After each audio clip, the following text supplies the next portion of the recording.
அனைவருக்கும் அன்பு வணக்கம். இந்த பிரபஞ்சம் யாரு கூட ரொம்ப அதிகமாக கனெக்டடாக இருக்க விரும்புதுன்னு உங்களுக்கு தெரியுமா? அதாவது யாரு கூட அதிக நெருக்கமாக இருக்க இந்த பிரபஞ்சத்திற்கு, அதாவது இந்த இறை சக்திக்கு பிடிச்சிருக்கோம் தெரியுமா? அதை தெரிஞ்சுக்கிறது தான் இந்த வீடியோ. வாங்க என்ன விஷயன்றதை தெரிஞ்சுக்கலாம். இந்த பிரபஞ்ச பேராற்றல் ஒருத்தங்களை தேர்ந்தெடுக்குது அப்படின்னா அதற்கு சில விஷயங்கள் அவங்கக்கிட்ட இருக்கணும். அப்படி இருந்தால் இந்த பிரபஞ்சம் அவங்கள தேடி வந்து அவங்களுக்கு தேவையான எல்லா விஷயங்களையும் அவங்களுக்கு தானாகவே கொடுக்கும். அவங்க தேடுற விஷயத்துக்கு ஹெல்ப் பண்ணும், அவங்க கேட்குற விஷயங்களுக்கு சப்போர்ட் பண்ணி கொடுக்கும். இந்த பிரபஞ்சம் முழுவதுமே இறையாற்றல் நிரம்பி இருக்குது அப்படின்னு நம்மளுக்கு தெரியும். அப்போ இந்த இறைவருக்கு என்ன தான் பிடிக்கும், யாரை தான் பிடிக்கும், ஏன் நம்மளை தேர்ந்தெடுக்கிறாங்க, எப்படி தேர்ந்தெடுக்கிறாங்கன்னு தெரிஞ்சுக்கலாம். எப்போதுமே அந்த இறைசக்தி விரும்புகிறது எளிமை, இயல்பாக எளிமையாக நேச்சுரலாக இருக்கிறது தான் அந்த இறையாற்றலுக்கு ரொம்ப ரொம்ப பிடிச்ச விஷயம். நம்ம என்ன தான் பணம் சம்பாதிச்சாலும், எவ்வளோ பெரிய பணக்காரங்களாக இருந்தாலும் நம்மக்கிட்ட இருக்க வேண்டிய முக்கியமான ஒரு விஷயம், முக்கியமான ஒரு குணம் என்ன அப்படின்னா அந்த சிம்பிளிசிட்டி, எளிமை, அன்பு, நன்றி உணர்வு.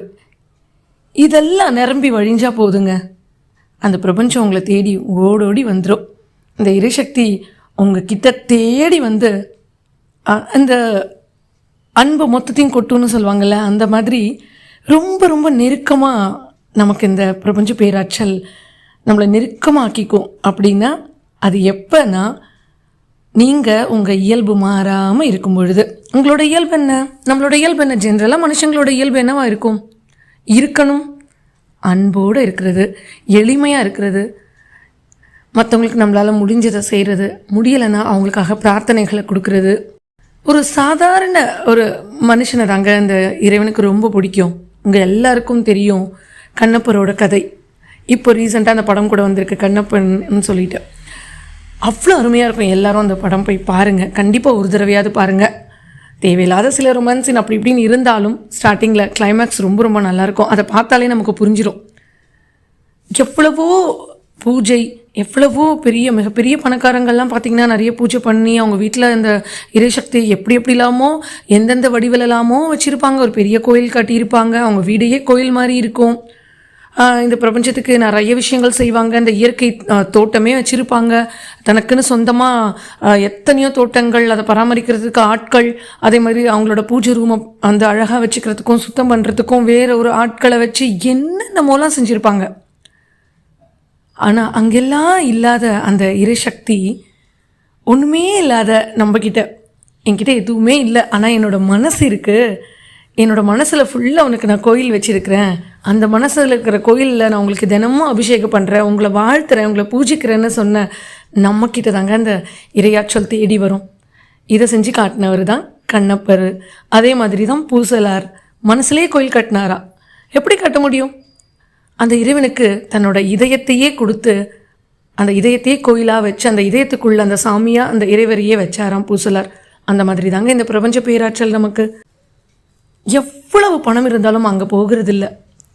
எதுவுமே இல்லைனாலும் ஒரு ஏழை குடிசையிலையும் சரி, என்கிட்ட எதுவுமே இல்லை அப்படிங்கிற அந்த எளிமையான மனசில் சரி, ஆனால் எனக்கு ஒன்றை ரொம்ப பிடிக்கும், என்னால் வாழ்த்துக்களை கொடுக்க முடியும், என்னால் அடுத்தவங்களுக்கு நல்லதை நினைக்க முடியும், என்னால் பணமோ பொருளாவோ மற்றவங்களுக்கு கொடுக்க முடியலனாலும் அவங்க நல்லா இருக்கணும்னு மனசார வாழ்த்த முடியும், என்கிட்ட அன்பான வார்த்தைகள் இருக்குது, நான் நானாக இருப்பேன், எந்த அகங்காரமும் இல்லாமல், மற்றவங்களை பார்த்து எந்த பொறாமை உணர்வும் இல்லாமல், அடுத்தவங்களுக்காக பிரார்த்தனை பண்ணுற அந்த குணங்களும், அடுத்தவர்களோட அந்த வலியை உணரக்கூடிய அந்த குணங்களும் நமக்கு இருந்தாலே போதுங்க. இந்த பிரபஞ்ச பேராற்றல் எப்பொழுதும் நமக்கு கூடவே ரொம்ப ரொம்ப நெருக்கமாக இருக்கும். நமக்கு கஷ்டத்தை கொடுத்துட்டு போனவங்களா இருந்தால் கூட சரி, மன்னிச்சிடுங்க அவங்க பண்ண விஷயத்த.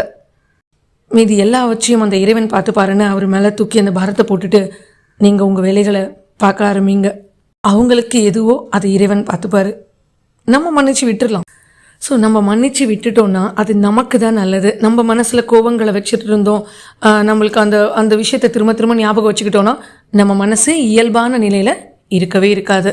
அப்போ நேச்சுரலாக இருக்கணும் அப்படின்னா இயல்பாக இருங்க. உங்களுக்கு என்ன தோணுதோ செய்யுங்க, மனசுக்கு பிடிச்ச விஷயங்களை செய்யுங்க, ஆனால் அது அடுத்தவங்களை பாதிக்காமல் இருக்கட்டும். முடிஞ்ச வரைக்கும் அந்த இயற்கையோடு இணைஞ்சிருங்க. உங்களுக்கு எந்த கடவுளை பிடிக்குமோ அவங்களோட அந்த பேரை நாமத்தை சொல்லிகிட்டே இருங்க.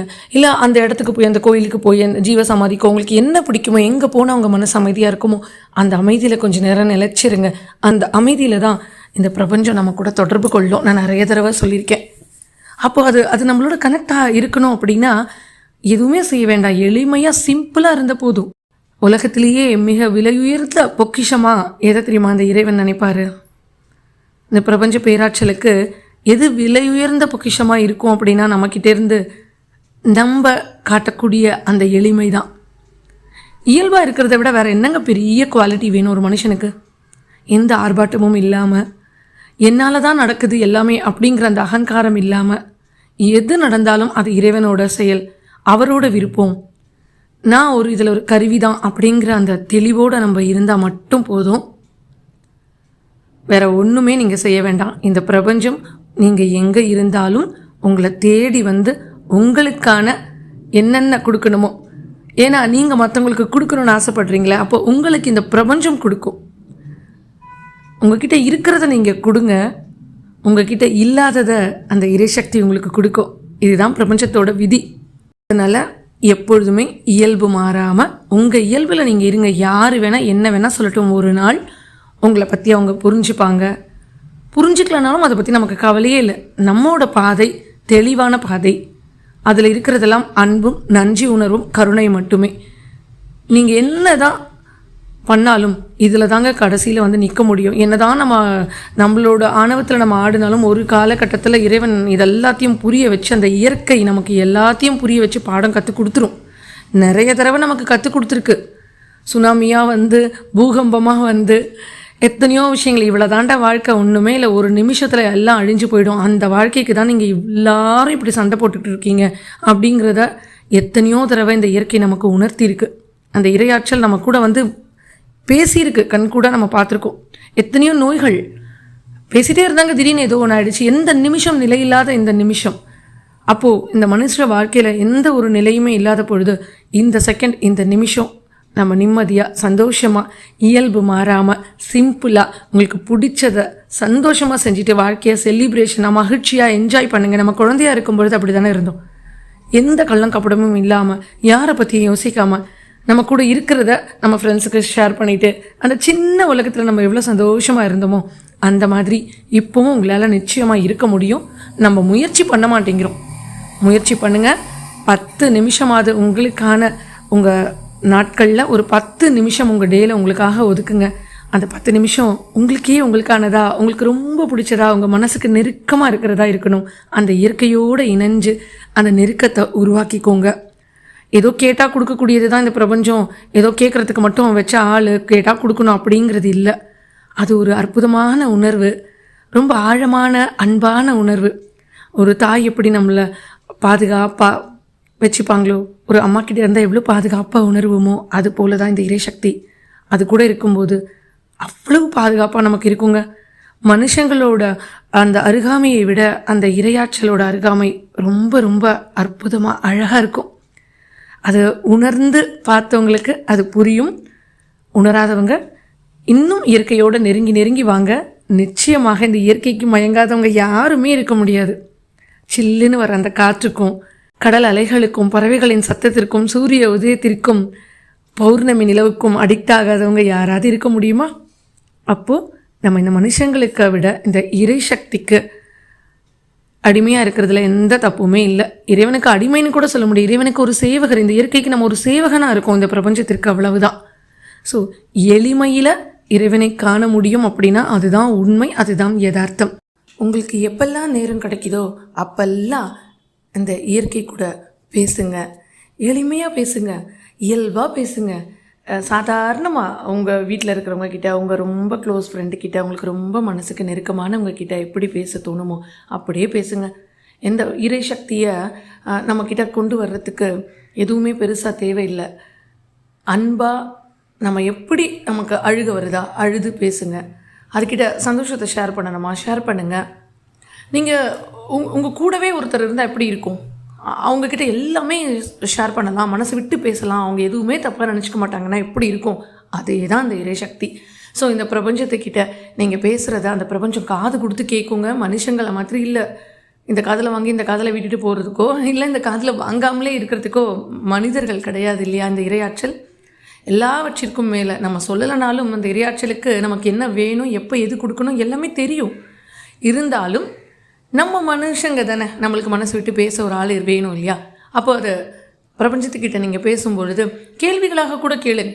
இரவு தூங்க போகும்போது உங்கள் கேள்விகள் எதுவாக இருந்தாலும் இதுக்கு என்ன தான் நான் பண்ணுறது அப்படின்னு கேட்டுட்டு படுங்களேன். அந்த தூக்கத்தில் கனவாகவோ இல்லை நீங்கள் எழுந்த உடனே உங்களுக்கு ஒரு உள்ளுணர்வாகவோ ஏதோ ஒரு வகையில் இல்லை அன்றைக்கி டேயில் உங்களுக்கு யார் மூலமோ எது மூலியமோ ஒரு வீடியோவாக இருக்கலாம், எப்படி வேணால் இருக்கலாம், உங்களுக்கு பதில் கிடச்சிரும். 100% இது நடக்கும். ஏன்னா நீங்கள் பேசுகிறத இந்த பிரபஞ்சம் கேட்டுக்கிட்டே இருக்குது அப்படிங்கிறதுக்கான அத்தாட்சி இதுதாங்க. பேசி பாருங்கள், பிரபஞ்சம் பதில் சொல்கிறது உங்களுக்கு புரியும். நீங்கள் விரும்புகிறீங்களோ இல்லையோ இந்த பிரபஞ்சம் உங்கள் கூட கனெக்டடாக உங்கள் கூடவே எல்லா விஷயத்துலையும் இணைஞ்சு இருக்கிறதுக்கு ரொம்ப ரொம்ப விரும்புகிறது இந்த இறைசக்தி தாங்க. நம்மளை தேடி அந்த இறையாற்றல் காத்துக்கிட்டு இருக்கான். சொல்கிறாங்க, எப்போ தான் என்னோடய குழந்தை என்கிட்ட வரும், இந்த உலக மாயில் சிக்கிட்டு இருக்குதே, என்றைக்கு என்னை புரிஞ்சுக்கிட்டு என்கிட்ட வரும், என்கிட்டேருந்து பிரிந்து போன அந்த குழந்தை அப்படின்னு இந்த இறையாற்றல் காத்துக்கிட்டு இருக்குமா. அப்போது எவ்வளோ டிலே பண்ணுறோம், நம்ம எவ்வளோ லேட் பண்ணிகிட்ருக்கோம். அதனால் இந்த நிமிஷத்துலேருந்து உங்கள் டைமை வேஸ்ட் பண்ணாமல் அந்த இயற்கை கூட பேசுங்க. இயற்கையை உங்களுக்கு நண்பனா, தோழனா, உங்களுக்கு ரொம்ப பிடிச்ச வெல்விஷரா, உங்களுக்கு வழிகாட்டியா, இறைவனா, எப்படி வேணாலும் அதை பாருங்கள். நீங்கள் உணர உணர உணர உங்களுக்கு உள்ளார்ந்து அந்த இறைசக்தி வழி நடத்துகிறத உங்களால் கம்ப்ளீட்டாக உணர முடியும். நீங்கள் உணர்ந்தது மட்டும் இல்லாமல் அதை மற்றவங்களுக்கு கொண்டு போய் சேர்க்க முடியுமான அந்த அற்புதம் தான் இந்த பிரபஞ்ச பேராற்றல், அந்த இறையாற்றல். மிக மிக எளிமையாக, ரொம்ப எளிமையாக, எளியோனுக்கு எளியோனாக இருக்கிறது தாங்க இந்த இறைசக்தி. முயற்சி பண்ணி பாருங்கள். நான் இதை நிறைய உணர்ந்திருக்கேன், நீங்களும் நிச்சயமாக உணர்ந்திருப்பீங்க. உணர்ந்திருந்தால் என் கூட ஷேர் பண்ணிக்கோங்க. மீண்டும் ஒரு நல்ல பதிவில் உங்களை சந்திக்கும் வரை நன்றி.